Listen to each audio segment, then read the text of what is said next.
Iniciamos de nuevo el videito.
¿Qué es lo que ocurre? En general, no sé si de pronto les ha pasado en algún momento que hayan pisado realmente algo que está resbaloso. Normalmente algo, digamos, un poco de barro, de eso de que ha llovido, alguna cuestión. Lo típico es que uno se resbala y se va hacia adelante. Y en ese momento uno intenta como mantener el equilibrio. Y en eso de mantener el equilibrio, vuelve uno y empieza como a hacer un movimiento al contrario. O sea, eso mismo, esa misma condición de movimientos diferentes y de velocidades diferentes de elementos, es decir, de la parte superior con la parte inferior, le pasa exactamente a cualquier obra civil o construcción. Entonces, dependiendo de las alturas y todo eso, por eso entre más pisos es más complicado. Por eso es que realmente dentro de la normativa de la NSR 10, tampoco es que cualquiera, así sea ingeniero civil, puede de una vez calcular edificios muy altos.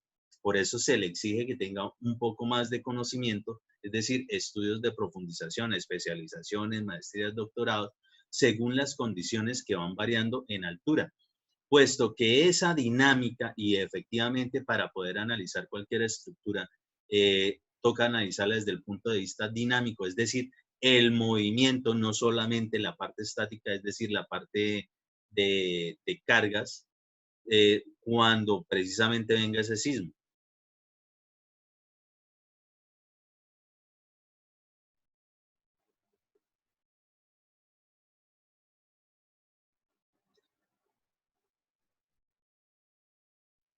Dentro de eso, nosotros también, pues tenemos, digamos, tenemos una normativa específica en Colombia y es con lo que nosotros vamos a trabajar de aquí en adelante. La gran mayoría sabe que me estoy refiriendo específicamente a la NSR 10, es decir, el Reglamento de Construcción Sismo Resistente que rige Colombia. Todos, absolutamente todos los países del mundo, desarrollados o no, tienen su propio código, reglamento o norma desde el punto de vista de sismoresistencia. ¿Por qué? Porque cada quien según las condiciones en las cuales se desarrollan. Entonces, para nosotros específicamente, la NSR 10 nos dice dónde y cómo se espera que sea el comportamiento desde el punto de vista de sismicidad o amenaza sísmica.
Específicamente eso que nombra ahí de la falla esa del eje cafetero.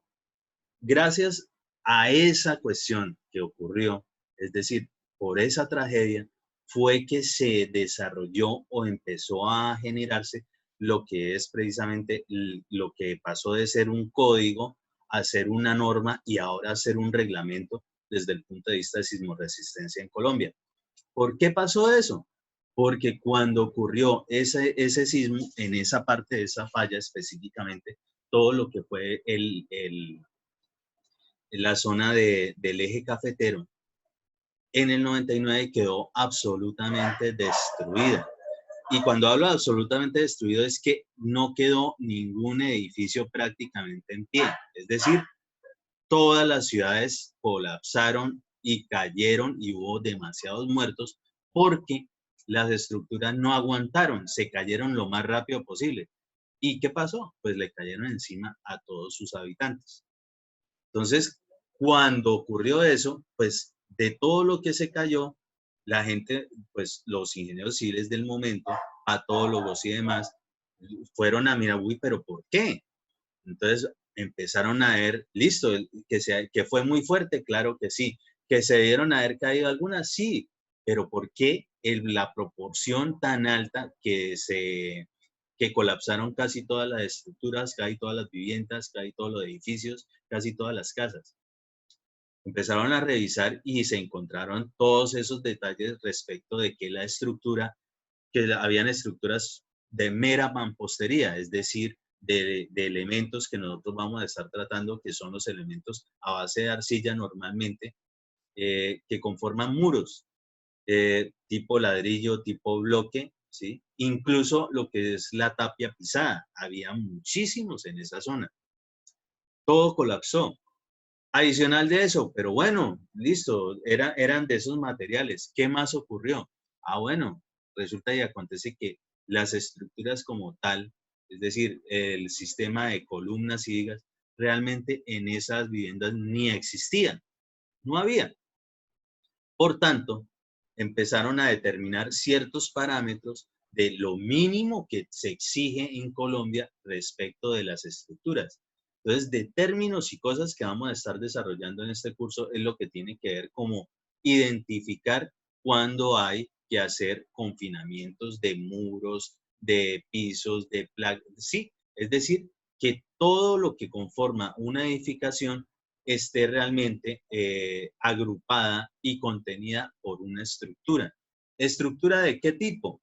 Normalmente concreto reforzado. Todos ya pasaron materiales de ingeniería, eso es como el segundo o tercer semestre. Todos saben que es un concreto y un concreto pues es una mezcla que se realiza a base de cemento, agregado fino, agregado grueso, agua y eventualmente aditivos. Es decir, es una mezcla que lo que busca es convertirse realmente es como si fuese una piedra artificial. Es decir, que tenga una, una rigidez, una flexibilidad, una resistencia tal de que aguante ciertas cosas de movimientos y que lo que esté conteniendo, ya sea muros u otras cosas, no colapsen, no se caigan, no se partan, por lo menos aguante bastante. Entonces, con esa tragedia, eso es lo que generó de que ahora tengamos nuestro reglamento. Y al decir reglamento es que es obligación, es decir, es un delito para nosotros como ingenieros civiles si no construimos con esa metodología mínima de exigencia que hay ahí. Ojo, son requisitos mínimos. Que si hay cosas que se pueden modificar, sí, en ingeniería civil tenemos esa cuestión. Entonces, ¿qué pasa para poder modificar algo? Ah, pues toca sustentarlo. ¿Cómo? Con cálculos, cálculos de diseño. ¿Y ante quién se solicita? Hay muchos estamentos que están revisando eso. Dentro de esos, la misma universidad. La universidad como tal, por tener un programa de ingeniería civil, al programa como tal le llegan de simplemente personas particulares solicitan colaboración, ayuda, asesoramiento respecto de construcciones u obras. No es que la universidad esté en la obligación de hacerle los diseños a ellos, pero sí la orientación sobre algo. Y eventualmente, si tiene que ver con el Estado, la obra, ahí sí el Estado, por esta ser una universidad pública, digamos, le remite a la universidad, al programa de ingeniería civil, que logre identificar o estudiar o analizar qué está ocurriendo o qué puede ocurrir respecto de tales obras. ¿Cómo? Pues porque posee personal idóneo, personal profesional desde el punto de vista de ingeniería civil. Es decir, nosotros los que somos sus docentes, que somos ingenieros civiles, estamos, digamos, sujetos a tener en algún momento que dar asesoramientos de esos. Y todo, pues, dentro del marco de lo que nos dice la NSR 10 como mínimo.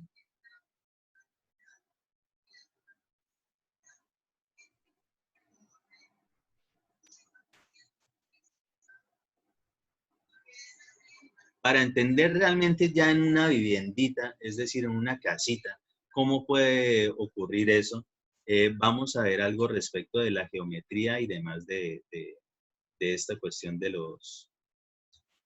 la geometría de una edificación.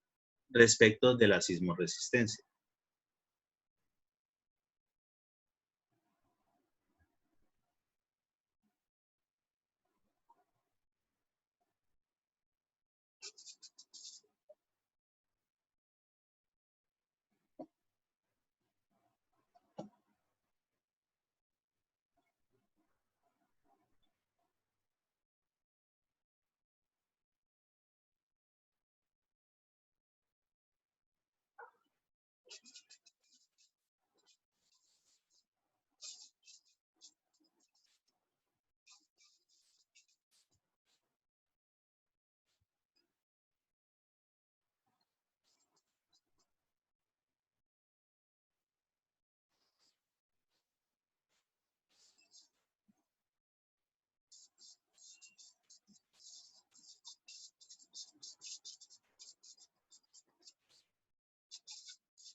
Dentro de eso que se muestra ahí específicamente, lo que tiene que ver con las juntas es un tema que vamos a desarrollar.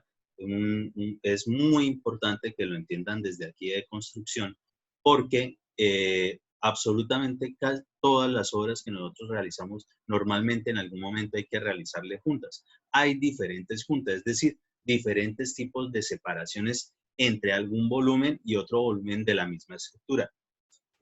¿Qué es eso en general? Simplemente un espacio para aquello que ustedes están aprendiendo, aprendieron o van a aprender específicamente en la asignatura de resistencia de materiales, que es donde obligatoriamente uno tiene que entender que los esfuerzos que se producen debido a cargas en cualquier elemento estructural generan o se traducen en deformaciones.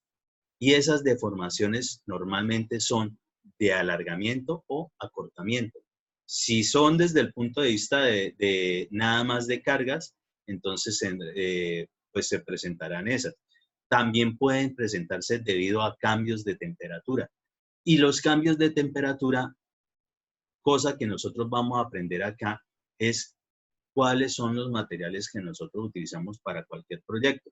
Entonces, por eso el saber cómo son, de qué clase, de qué tipo de materiales vamos a trabajar, nosotros podemos por lo menos proyectarnos, saber qué condiciones pueden generarse respecto de que sea muy expuesto a una radiación solar o que sea una obra que se vaya a dar a cabo en alguna zona que es muy húmeda o en algunas zonas que son de clima muy frío, ¿sí? Entonces, todas esas condiciones hacen que los materiales tengan sus propios desempeños particulares o específicos. Entonces, todos esos conceptos que ustedes debieron haber aprendido en materiales de ingeniería, aquí es donde se aplican. Y con eso, sabiendo eso, entonces también hay que entender que lo que se busca es que una estructura se comporte comparte monolíticamente, es decir, como un todo, como un único ser, un único elemento. No que porque tenga diferentes tipos de materiales o diferentes clases o incluso de diferentes formas, no se pueda construir. Claro que sí. Lo que pasa es que requiere ahora aparte de una estructura que le esté confinando, también algunas colaboraciones a esa estructura para que no, la misma estructura como tal, no genere problemas adicionales de los que ya le está produciendo el sismo. Es decir, que esos alargamientos, acortamientos, es decir, esas deformaciones de los materiales no entren en contraposición unas con otras. Y pues es de lógica pensar de que esos choques que se presentan en materiales, pues se van a traducir en heridas. Para el caso de estructuras u obras civiles, las heridas normalmente son fisuras, grietas y demás. Entonces, todo eso es lo que eventualmente va a generar un colapso en una estructura.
Entonces, ¿eso para qué es? Obviamente, cada temita de esas lo vamos a ir desarrollando, pero en general, todo lo que nosotros vamos a construir y por eso hay que saber realizar muy bien lo que es el proceso constructivo, porque se supone que alguien, uno de estos desocupados sabios que les da por dedicarse al diseño en ingeniería civil, eh, pues, se gastaron mucho tiempo y el esfuerzo y todo ese estudio adicional para garantizar en el papel, en las memorias de cálculo, traducidas en unos planos, un diseño que aguante cuando se presenten los sismos y otro tipo de movimientos. Pero hasta ahí todo perfecto. Si esa vaina no se lleva a la realidad como estaba presupuestada, diseñada, es decir, como la planeó o la ideó el calculista, pues eso no, simplemente no va a servir. Entonces, aquí viene la frase esa típica de que el papel aguanta todo. Claro, el diseño estaba perfecto, pero si usted le da por cambiar las condiciones de lo que dice ahí, y hay algo que vamos a entender que son especificaciones de. ¿Qué es una especificación? No es más que un desglose, una advertencia, una aclaración respecto de qué tiene usted que hacer cuando eso que está en un papel, en un plano, lo va a llevar a la realidad. Entonces, bueno, ¿qué cómo va a ser? Por ejemplo, específicamente en lo que es el concreto. Que es un concreto de tanta resistencia. Y esa resistencia normalmente se traduce en unas medidas de tipo megapascales. Megapascales porque es la unidad, ¿sí? En materia de resistencia que maneja la NSR10. Entonces a nosotros siempre nos va a tocar hablar hasta que les dé por cambiar ese documento todo respecto de megapascales. Y todo eso, pues, que tiene que resistir tantas cosas. Entonces, bueno, resistencia a la compresión, resistencia a la flexión, un poco de vaina, no, que también requiere acero. Bueno, el acero también tiene cierta resistencia. Entonces, ¿cómo es que cada uno de esos materiales va a garantizar que al ejecutarlos en una sola obra, esa obra realmente aguante?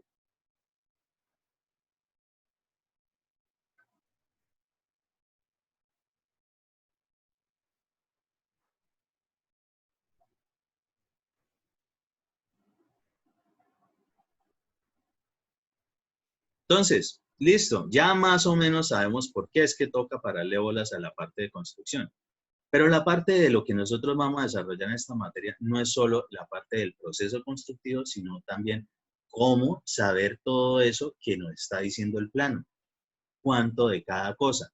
Entonces, dentro de eso, y como ya entendemos o vamos a saber que también depende de que el proyecto se ejecute con cierto presupuesto y como las cantidades de obra hacen parte integral de él,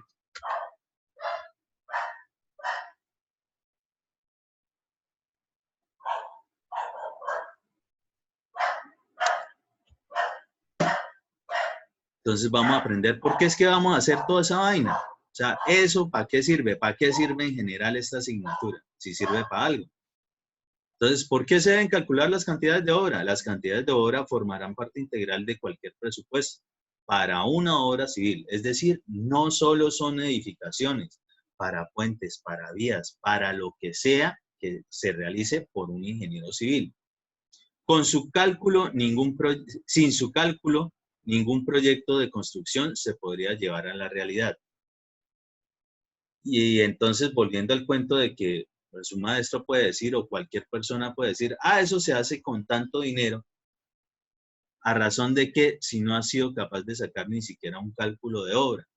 Entonces, ese cálculo de cantidades de obra se van a traducir en que todos esos insumos, materiales, mano de obra y equipos que se reúnen para generar algún proceso y de una suma de procesos conlleva a una obra en general, eh, todo tiene un costo, todo cuesta. Entonces, todos esos costos en general, con las cantidades de hora y todas las tareas para poder desarrollar esas actividades, eh, se me van a traducir en cuánto me cuesta de verdad desarrollar cualquier proyecto.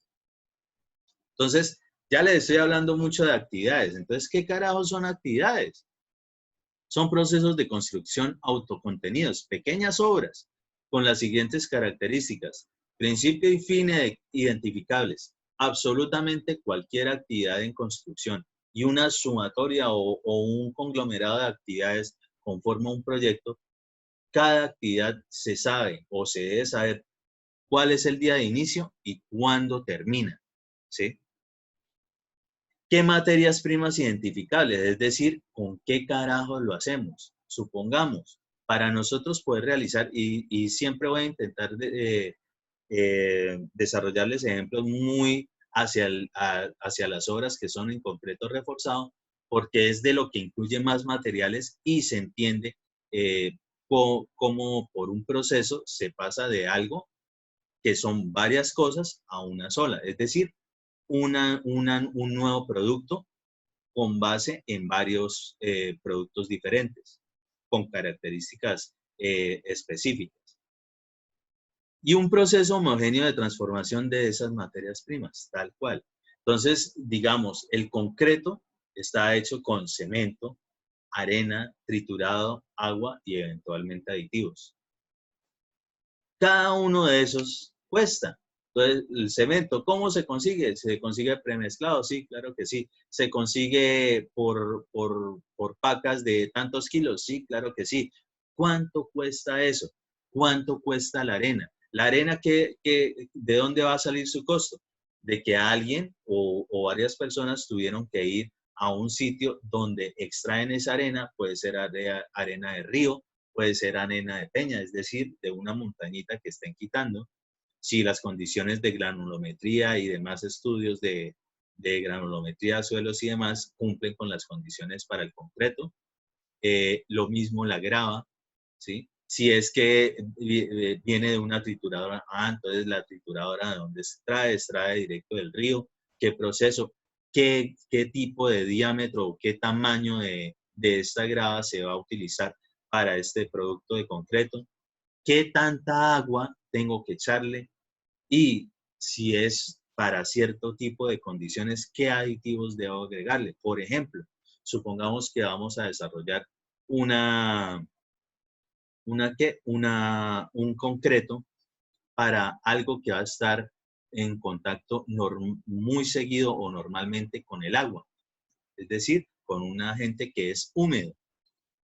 Si eso es así, el mismo elemento, por ser algo poroso y demás, requerirá de algún aditivo para que se impermeabilice, es decir, que esa agua que va a contener no la esté pasando. Por ejemplo, lo que son las piscinas, ¿sí? Perfectamente.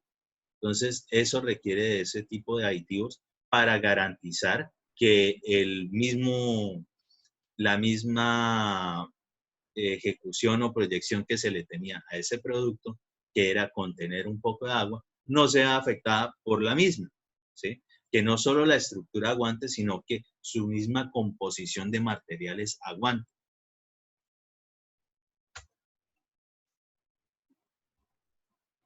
Todo esto, como ya les he nombrado algo de presupuesto, pues allí tiene que verse contenido en algún lado. Entonces, la enumeración de todas las actividades y la suma de sus costos originará no solo gran parte del presupuesto, sino que además permite efectuar controles parciales de ejecución. Eso obligatoriamente lo aprende muy bien lo que es el control de los proyectos, tanto en programación, ejecución y control de obras, como lo revuelven a repasar en residencia de obra, ¿sí? Sirve de guía para los cronogramas. Todos los cronogramas, el resumen de un cronograma, el típico, es algo que se denomina diagrama de barras de Gantt, es decir, unas barritas. Más adelante que ya hayamos avanzado en varias actividades y varios cálculos, empezaremos a mirar cómo se puede proyectar eso para poder visualizar si una obra se está ejecutando en los tiempos que debe desarrollarse. Y es una herramienta múltiple dentro de la fase de planeación. Nosotros obligatoriamente para cualquier proyecto, si nos dan unos planos, en los planos no dice específicamente, usted tiene que realizar tales actividades. Usted tiene que interpretar todo eso y poder generar qué actividades vamos a ejecutar para poder que todo ese proyecto a la final se desarrolle. Dentro de una estructura normal de presupuesto, varias actividades pueden estar agrupaditas. ¿Y cómo se agrupan? Se agrupan en algo que se denominan capítulos. Eso en una estructura normal de presupuesto. Pero nosotros, sin estar desarrollando de una vez eso, la idea es de que al final de este curso logremos llegar hasta la parte de generar un presupuesto sin la proyección del cronograma, porque eso es lo que compete directamente a la otra asignatura de programación de obras. Por lo menos hasta ahí, nosotros deberemos entender cómo es esa estructura, después de saber calcular cada cantidad, cada material y todo eso. Si vamos a tener una mano de obra, qué tanto mano de obra le vamos a meter ahí. Si requerimos de algún equipo, equipos como cuáles. En maquinaria y equipos, en esa asignatura, ustedes van a entender una diferenciación marcada entre unas y otras, y la cual directamente tiene que ver con maquinaria liviana y maquinaria tipo pesado, maquinaria pesada. Adicional de eso, hay otra cosa que se conoce como herramienta. Y dentro de esas herramientas, pues precisamente está lo que nosotros vamos a trabajar muchísimo con nuestros trabajadores de construcción, que es la herramienta menor. Entiéndase herramienta menor lo que cabe en cualquier bolsito, es decir, algo muy pequeño. Para el caso de cosas que vamos a estar aquí entendiendo que para qué sirven y cómo se utilizan en construcción, plomadas, niveles, palustres, llanas, cosas pequeñas, herramientas pequeñas. Vamos a desarrollar en su momento un trabajo donde vamos a poder entender y visualizar un poco de herramienta. ¿Para qué? Para poder también proyectar, bueno, cada vez que voy a desarrollar tal actividad, mínimo requiero de tales equipos, tales herramientas y tales materiales. Con eso y sabiendo el proceso, puedo hacer la transformación de todo y empezar a generar cualquier actividad. Y entre todas las actividades, poder lograr desarrollar el proyecto de obra civil.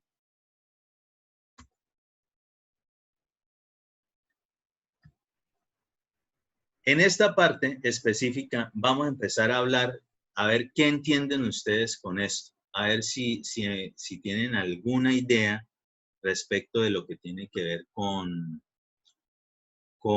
los capítulos y actividades. Entonces, para el caso,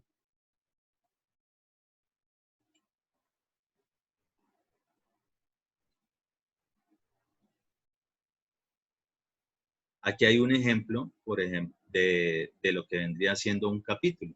Entonces, un capítulo, pues vendrá siempre acompañado de un numerito. Entonces, capítulo 1, capítulo 2, capítulo 3, los que salgan según el proyecto.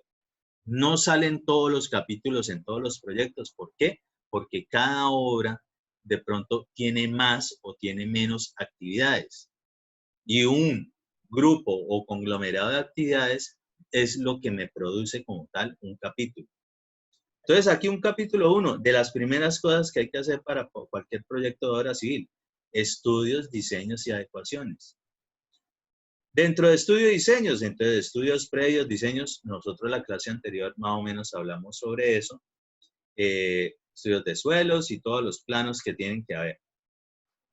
Respecto de adecuaciones, bueno, aquí ya empezamos a entrarnos dentro de lo que vamos a empezar a trabajar.